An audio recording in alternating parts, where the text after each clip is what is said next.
Straight down to the bare metal skin to find exactly what went wrong with them.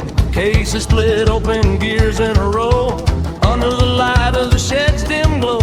Measuring the bolt that fell in the pan, a tiny little hitch in the master plan. 5 millimeters wide, 35 long, the piece of the puzzle where it doesn't belong.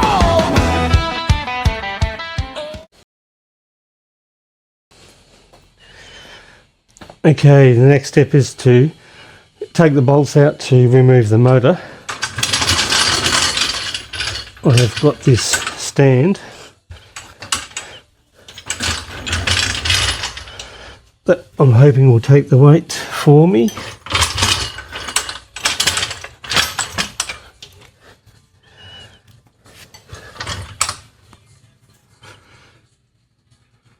And this hopefully will help me get it in and out by myself.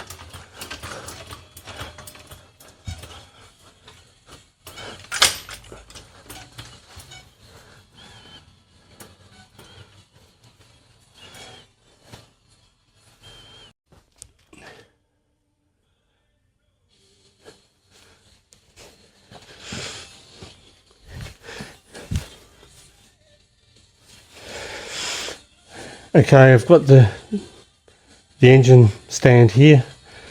I'll put some timber on because the front one sits too far forward to try and support the load more evenly and get across the back as much as I can. I will just